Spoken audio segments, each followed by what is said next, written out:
Estava conversando hoje com alguns alunos e leitores do meu livro, A Arte da Aprovação, e aconteceu uma coisa interessante. Estava conversando com duas pessoas diferentes e acabou que ambas as conversas caíram no mesmo assunto.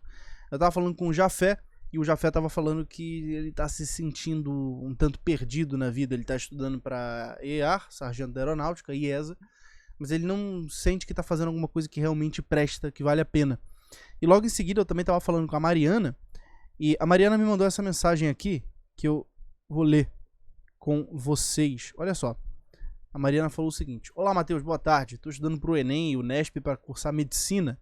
Eu adquiri teus livros porque assistindo seus vídeos no YouTube senti como se fosse meu irmão me dando puxões de orelha. Ele tem um temperamento parecido com o seu, é bem inteligente, passou em Medicina na USP.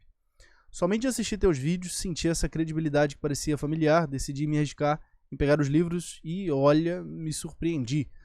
Ontem mesmo já li todo o sobre reprovação e já estou tentando mudar meu jeito de ver os estudos. O livro da aprovação quero ler com calma, meditar e aplicar do jeito certo. Enfim, estou muito desanimada com os estudos, desde o ano passado tentando, mas agorinha vi um vídeo seu e descobri que meu problema, além de alguns erros nos estudos, é falta de sentido. Percebi pelos vídeos que você é católico, também sou. Então estou entrando numa jornada espiritual para ver um sentido na vida. Mas não posso parar de estudar só para poder estudar quando achar meu sentido. Eu vou tentando assim mesmo encontrar o propósito no processo e hoje tirar o dia para pensar sobre o porquê de estudar. Espero tirar bom proveito dos seus livros. Forte abraço, Jafé e Mariana, que me inspiraram aqui para fazer esse vídeo. O ponto é, olha só, que eu quero conversar aqui com vocês hoje. Eu tenho um montão de vídeo aqui no canal, mas eu nunca parei para falar com vocês sobre sentido e vocação, né? Nunca parei para falar sobre essas duas coisas de forma mais clara. A gente até já conversou assim em outros, em vídeos meio que soltos, né? Esse assunto aparece aqui e ali, mas nunca parou para falar sobre vocação e sentido da vida. E eu acho muito importante que isso seja claro na cabeça de vocês desde o início, porque se você não vê um sentido para sua vida, todos os esforços que você faça em alguma direção eles vão ser inúteis. Deixa eu deixar isso bem claro. É o seguinte: você não vê um sentido para sua vida, beleza? Então você fala, eu vou estudar para um concurso. Aí você vai ter uma resposta superficial para a pergunta, tá, mas por que você vai estudar para concurso? Quando você ouvir essa pergunta pela primeira vez, você vai falar, eu vou estudar porque eu quero ganhar dinheiro. Mas isso não é um porquê, isso não é um motivo. Na verdade, isso é uma finalidade, né? Você quer estudar para ganhar dinheiro. E ok, essa finalidade é justa, não tem nada de errado em ganhar dinheiro, mas não move o suficiente, sabe? Ganhar dinheiro é um objetivo bom, só que não é um objetivo bom o suficiente para te fazer acordar todos os dias. E aí alguém pode dizer e falar, Matheus, é mentira. As pessoas que precisam ganhar dinheiro, elas pegam ônibus lotados, acordam cedo, dormem tarde para poder ganhar dinheiro para sustentar sua família. Bingo! Você acabou de dar a resposta e mostrar que não é só sobre ganhar dinheiro, é sustentar a família. Então o ponto é, o dinheiro pelo dinheiro sozinho, ele não move você. Porque ele é só um meio, ele não pode ser um fim. Não dá pra você transformar um meio em um fim. Não, pelo menos sem ficar maluco. Então, quando a gente tá falando, né, sobre estudar para um concurso, ou por exemplo, empreender, tem muita gente aqui, eu descobri recentemente, tem um montão de gente que tá acompanhando os meus vídeos e é empreendedor, né? Tá empreendendo aqui na internet. Muito bem, você tá empreendendo. Olha, pra que você tá empreendendo? Pra ganhar dinheiro. E por quê?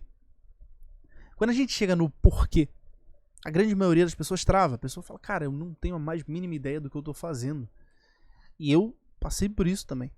Né? Chegou um determinado momento, assim, que foi quando eu decidi estudar para concursos militares. Eu comecei a estudar para concursos militares pelo simples fato de que eu não queria de jeito nenhum fazer a prova do Enem. Né? Eu achava que todo mundo na minha escola era meio otário, né? Porque só queriam ficar estudando para a prova do Enem para fazer administração ou sei lá o que. Eu olhava para eles e falava, cara, eu não quero ser como eles. Então eu não quero fazer Enem não, mas eu não sabia o que eu queria fazer. Então a princípio, né, a gente pensou, eu e dois amigos meus, a gente pensou em fazer uma empresa de investimentos. Depois a gente pensou em fazer começar a empreender. Depois a gente pensou em ser vendedor. Por fim, eu decidi fazer concurso militar. Um outro amigo meu também decidiu. E o terceiro, né, resolveu ir fazer faculdade de Direito. Ou seja, a gente não fez nem nossa empresa de investimento, nem a gente virou empreendedor. A gente também pensava em ser político, né? Também nenhum dos três virou político. Pelo menos não até agora. Mas assim, essa visão que a gente tinha era o quê? A gente estava inconformado. A gente estava inconformado com aquela situação escolar ali. Nos parecia uma palhaçada. E a gente queria uma saída para aquilo. E teve um dia que eu fui no Campo dos Afonsos com a minha mãe, resolver um negócio lá no Banco do Brasil, a agência que tem lá dentro da base. E eu vi aquela base aérea por dentro. E aquilo mexeu comigo, eu olhei assim, aquela ordem, aquela beleza, o pessoal fardado passando, tudo limpinho, tudo organizado. Eu falei, caramba, eu acho que eu quero ser militar. E foi assim que eu decidi fazer concursos militares. Então eu não tinha um porquê genuíno também. Assim, eu quero ser militar porque eu não quero ser igual aí o pessoal que tá fazendo Enem, né? Também não quero... eu quero viver, quero botar uma farda. Farda é bonito, né? Farda é legal. Assim, eram motivos fracos. E por que eu tô contando tudo isso? Pra você entender um negócio. Esse é o verdadeiro motivo pelo qual eu passei um ano fingindo que estava estudando e não estudando de verdade. Do finalzinho de 2016 até o finalzinho de 2017. Foi um ano jogado no lixo. Quer dizer, não foi jogado no lixo, eu aprendi pelo menos o que não fazer. E uma coisa ou outra eu aprendi. Né? Mas foi um ano ali que eu desperdicei. Assim, eu não tive progresso intelectual genuíno. Pelo simples motivo de não ter um porquê. Não tinha um motivo real. Eu não tinha algo que me movesse de verdade para estudar para o concurso militar. E muitos de vocês passam pela mesma coisa. Eu já sei reconhecer no próprio tom de voz, quando você está falando com alguém que está apaixonado por aquilo e por isso mesmo vai conseguir ter um resultado bom. E aquela pessoa que fala assim, tô estudando porque meu pai é militar. Tô estudando porque meu avô era militar. Assim, tá. Mas o que isso tem a ver? Tá bom, teu avô era militar. O meu era barbeiro, nem por isso eu tô fazendo concurso de oficial barbeiro. Né? Então, tá entendendo? Não faz sentido isso, cara. E dentro disso, né, dentro dessa lógica de que a gente tem que ter um porquê mais profundo, é necessário compreender como que eu encontro esse porquê mais profundo. Ou seja, como que eu encontro essa tal dessa vocação. Vocação é igual caviar. Né? Já ouviu falar, mas nunca viu, nem comeu. Todo mundo fala de vocação hoje em dia, né? E aí alguns falam, vocação é você fazer o que você gosta, né? Trabalhe com o que você gosta e você nunca mais trabalhará. Essas coisas assim. Bom, eu gosto, cara. Eu não vou dizer que eu não gosto de gravar vídeo, eu gosto mesmo, tá? Eu gosto. Isso aqui pra mim é uma diversão do caramba, eu gosto mesmo. Gosto de falar com o pessoal no WhatsApp, gosto de ver as vendas acontecendo, gosto de ver alunos mudando da água pro vinho nos estudos. Gosto de ver essas coisas assim, mas pô, assim, se eu fosse trabalhar só com o que eu gosto, eu aprendi a gostar dessas coisas. Se fosse trabalhar só com o que eu gosto, por exemplo, em um negócio doendo meu dente aqui. Eu aprendi a gostar dessas coisas. Se eu fosse trabalhar só com o que eu gostava, por exemplo, em 2016, eu ia trabalhar com jogo, né? Eu ia ficar jogando RPG o dia inteiro, ia ficar no Facebook o dia inteiro. Hoje em dia, talvez, assim, uma das coisas que eu gosto bastante é dormir também, então talvez eu trabalharia com sono, né? Eu não sei se alguém tem uma vaga de trabalho aí pra um homem careca de 1,80 m pra passar 12 horas por dia dormindo, né? Se alguém tiver, por favor, podem me enviar as propostas, né? Eu sou requisitado. Então, são coisas assim que você vê que não faz sentido, sabe? Você falar que você vai trabalhar com o que você gosta. Não, é o contrário. Tem um livro muito bom do Cal Newport, é o So Good They Can't Ignore You. Eu acho que provavelmente traduziram por tão bom que não possa ser ignorado, né? Bom demais para ser ignorado. Devem ter traduzido assim em português. Eu não sei. Esse livro, ele fala exatamente sobre isso. O Cal Newport fez uma pesquisa com profissionais bem-sucedidos e que afirmam que são felizes. E ele descobriu que esses profissionais, primeiro, não começaram a trabalhar com o que eles gostam. Eles aprenderam a gostar daquilo que eles trabalham. E eles adquiriram o que ele chama de capital de carreira. Eles se tornaram tão bons naquilo que eles fazem que é prazeroso para eles fazerem aquilo e eles já são, assim, valiosos demais. Então, qualquer empresa quer eles, qualquer pessoa contrata eles porque eles sabem o que estão fazendo. Eles são fontes confiáveis e verdadeiras daquilo que eles estão fazendo. Quando eu li esse livro, foi lá em 2018, eu falei, cara, eu quero isso aqui pra mim. Eu quero isso aqui pra mim. Eu quero ser esse tipo de profissional. Eu quero ser uma pessoa que vai se tornar tão boa que não possa ser ignorada. E aí eu comecei a pesquisar métodos para isso. E ao mesmo tempo eu estava para ingressar na SpaceX, né? Depois eu tive que sair das PSECs, comecei a estudar para o CFO CBMERG, passei em primeiro lugar no CFO CBMERG. E eu descobri uma coisa interessante. Eu fui descobrindo que a minha vocação não era uma coisa que estava pronta para ser descoberta em algum canto que eu não conhecia, né? Que estava escondida em algum lugar. A minha vocação não era tipo assim, eu vou olhar ali debaixo da cama e vou encontrar minha vocação. Eu descobri que a minha vocação era algo que eu encontrava a cada dia. Ou seja, a vocação, a própria palavra diz, né? Vem de vocare, chamado. O chamado que você tem é um chamado a cada dia. Você não vive numa quantidade de tempo inespecífica. Você vive agora, cara. Não sei se você já parou pra pensar nisso, mas assim, você vive uma sucessão de agoras. E conforme um agora vai se sucedendo ao outro, as coisas vão ficando no passado. Mas o passado já passou, ele não tem existência concreta, ele tem só uma existência na eternidade. O futuro é uma possibilidade, mas o futuro ele também não tem uma existência concreta. A única coisa que tem existência concreta é esse segundo que eu e você estamos falando aqui agora. E aí que entra a grande realização que eu tive estudando para concurso mesmo primeiro. Foi bem interessante isso. Eu descobri que cada dia ele vale uma vida. Cada dia é uma vitória. Cada dia traz consigo uns desafios e algumas vitórias, né? Algumas derrotas, algumas vitórias. Cada dia tem um sentido em si. E aí depois eu fui mais pra frente, eu fui ler os livros do Dr. Viktor Frankl, né? E tem o livro dele, O Homem em Busca de Sentido, muito importante, recomendo a todos que leiam. E ele conta, né, que no campo de concentração em que ele estava preso, um outro prisioneiro lá chegou e falou pra ele, né, que não via sentido na vida. E aí a resposta do Dr. Viktor Frankl foi que ele não deveria tentar ver sentido na vida, ele deveria sim perguntar pra vida qual era o sentido que ela tinha pra ele. Cara, isso muda tudo. Pode parecer que é só um jogo de palavras, mas não é. Você quer encontrar sentido na sua vida? Você para de ficar procurando que a vida te dê um sentido, assim, nessa ideia meio idiota de eu vou encontrar uma coisa que vai me dar muito prazer e que eu vou fazer todo dia rindo. Não, você vai parar com isso. E você vai começar a procurar qual é o sentido que a vida está me dando agora, nas minhas circunstâncias concretas. O sentido que a minha vida e a sua têm, ele não pode estar fora das circunstâncias concretas em que a gente vive. Nisso vale lembrar daquela definição que o Ortega y Gasset dá, quando ele diz que eu sou eu e minhas circunstâncias. O que significa isso? Eu sou um eu, agente, uma vontade, mas eu também sou as minhas circunstâncias. Eu não sou nem só as circunstâncias, como os deterministas querem dizer que eu sou. Eu também não sou um eu isolado, assim, eu não sou um cérebro flutuante, né, uma inteligência descolada da realidade. Eu sou eu e minhas circunstâncias. Isso faz todo sentido. Quem é você?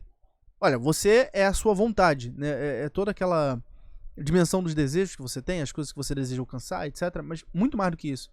Você também é as suas circunstâncias. Você também é filho de alguém. Você também é pai de alguém, irmão de alguém. Você também vive de uma determinada forma. Você nasceu num determinado lugar e isso moldou muita coisa do que você fala e faz. Você veio com um determinado temperamento, com uma determinada carga genética, enfim, circunstância inclui tudo isso, né? Carga genética, influência cultural, o lugar onde você nasceu, influência social, nível social da sua família, é muita coisa que está incluída aqui na circunstância. E as pessoas não param para pensar nisso. Isso é bizarro. As pessoas não param para pensar nisso.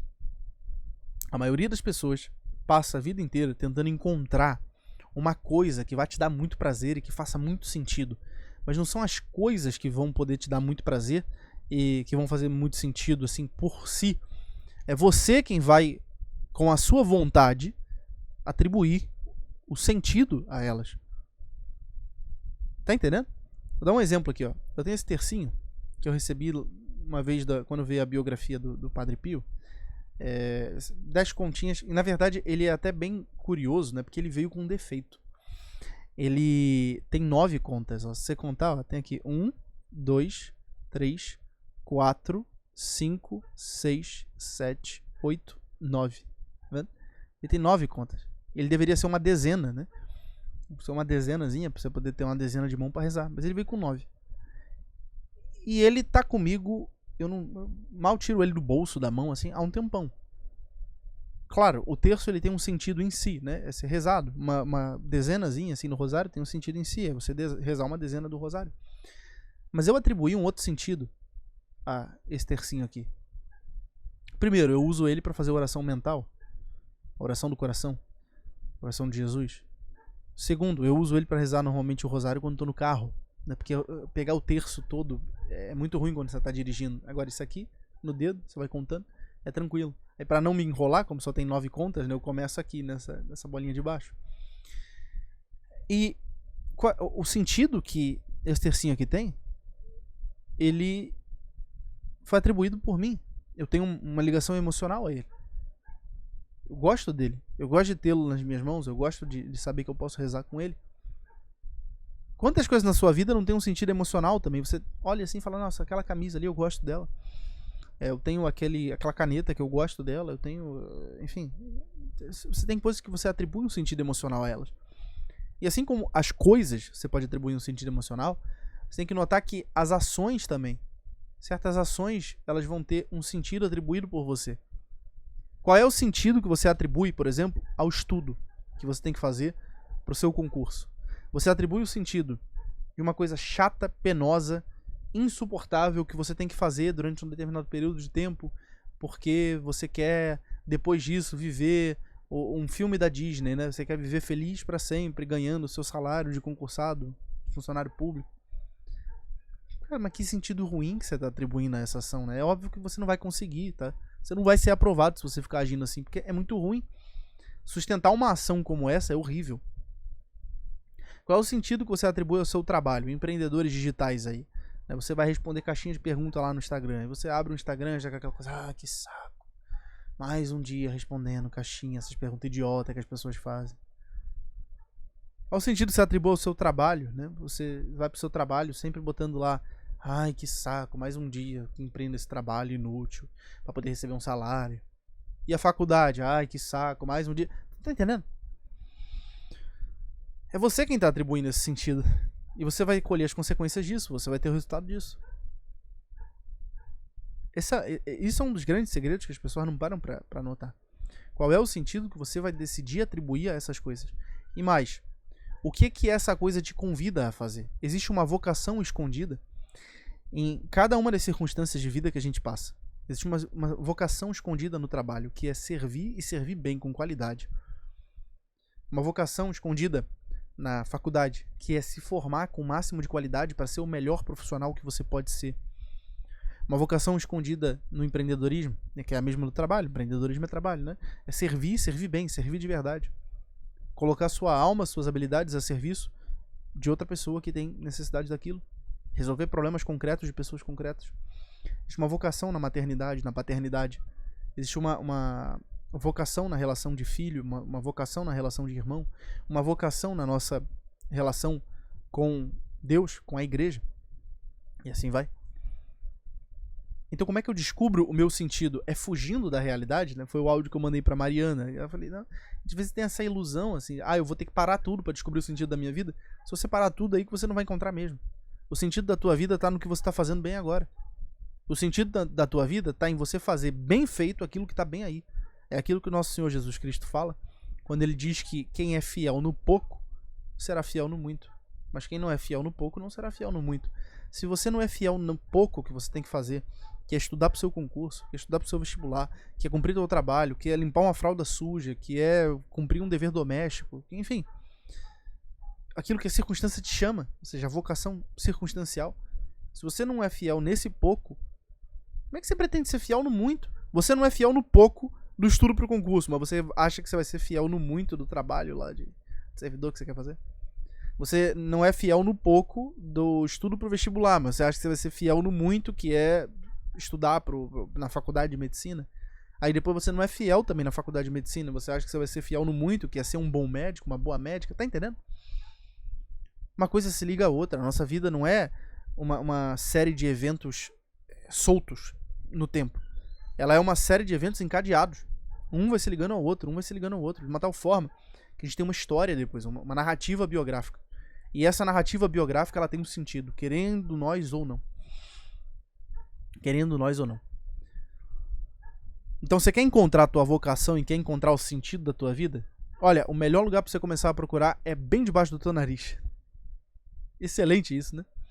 O melhor lugar pra você começar a procurar a tua vocação e o sentido da tua vida é bem debaixo do teu nariz. São nos deveres concretos que você tá deixando passar.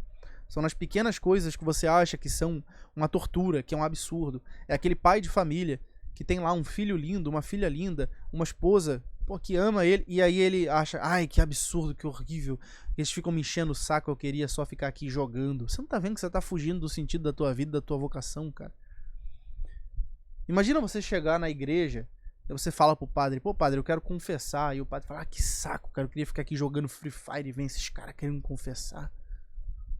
Imagina, você chega no restaurante, né? Você quer comer, você tá com fome. Aí não tem nenhuma comida, assim, restaurante self-service, não tem nenhuma comida. Aí você vai e pergunta, ô, tá servindo? Aí tá lá o cozinheiro jogando, né, no computador. E fala, que saco, maluco. Porra, os caras ficam enchendo meu saco aí, quer comer, vem no restaurante querendo comer. Porra. Você tá fugindo da tua vocação, filho. Você tá fugindo do sentido da tua vida. É por isso que a vida fica cinza, por isso que a vida fica chata, por isso que a vida não faz sentido. Por isso que você olha e fala, porra, só sobra um vazio na minha vida. Ah, minha vida não tem sentido, a minha vida não presta. Não, realmente, ela não tá prestando não, cara. Mas sabe por que ela não tá prestando? Não é por uma falta substancial. É porque você tá negando ela. Você tá dizendo não a ela. A potência da nossa vida só se realiza quando a gente assume, a gente mata no peito as responsabilidades que a gente tem que assumir, faz elas muito bem feitas, não fica fugindo delas, e se torna maior do que elas. Entende? A gente tem que ser maior do que as responsabilidades. A gente tem que ser maior do que essas demandas que nos surgem. Não pode ser inferior a elas. E isso tudo, né, começa onde? Começa num ato da tua vontade. É quando você pega e fala, realmente, eu quero viver a vida a sério. Eu não quero viver uma vida de mentira. Eu não quero ficar fugindo da minha vida. Isso é o que muda tudo. Então, espero que essa pequena reflexão aqui tenha te ajudado a vislumbrar um pouquinho melhor onde que está a tua vocação, onde está o sentido da tua vida. Eu até poderia falar sobre os 3 níveis da vocação, poderia conversar um pouco mais sobre ferramentas para encontrar o sentido da vida, mas não é o caso aqui, já tem 22 minutos de vídeo hoje, né? Então, se vocês quiserem que eu fale mais sobre esses temas, falem aí e deixem perguntas nos comentários, tá bom? Se você está estudando por um concurso, por vestibular e ainda não leu o meu livro A Arte da Aprovação, te convido a fazer a leitura. Forte abraço, fica com Deus, até o próximo vídeo.